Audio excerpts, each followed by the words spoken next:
સુરત શહેર જિલ્લા કોંગ્રેસ દ્વારા ડીજીવીસીએલ કર્મી પર આક્ષેપ કરાયા હતા। 4 કાર્યક્રમના ફોટા સાથે આક્ષેપ કરવામાં આવ્યા હતા।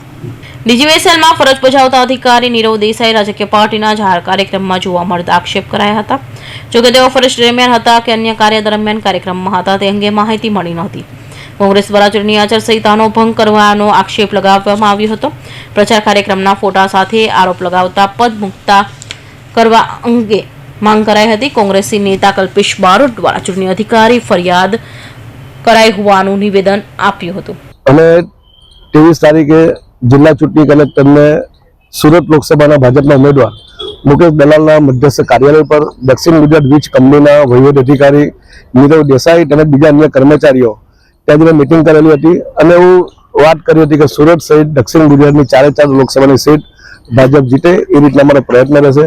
આના પૂરા રૂપે અમે ફરિયાદ કરી છે। આજે 8 દિવસો સમય છતાં પણ ચૂંટણી પંચ દ્વારા કોઈ કાર્યવાહી કરવામાં આવી નથી। એટલે સરકારી અધિકારીઓ પર કોઈ જાતની બીક રહી નથી। માત્ર આદર્શ આચાર ચૂંટણી સહિતની વાતો કરવામાં આવે છે કાગળ ઉપર, પણ અમે આટલી ગંભીર ફરિયાદ કરવા છતાં પણ કોઈ કાર્યવાહી કરવામાં આવી નથી। અમે સુરત જિલ્લા ચૂંટણી કલેક્ટર, ગાંધીનગર ચૂંટણી પંચ તેમજ દિલ્હી ચૂંટણી પંચમાં ફરિયાદ કરી છે કે સરકારી કર્મચારી કઈ રીતે ભાજપનો પ્રચાર કરી શકે। હું કહું ભાજપે કોઈ પણ રાજકીય પક્ષનો પ્રચાર સરકારી કર્મચારી ન કરવો જોઈએ, છતાં પણ આ લોકો પોતાની સત્તાનો દુરુપયોગ કરીને અધિકારીઓ પાસે ભાજપને મદદ થાય એ રીતની કાર્યવાહી કરાવે છે। જે બદલે ફરિયાદ છે કે તાકીદે અધિકારીને સસ્પેન્ડ કરવો જોઈએ।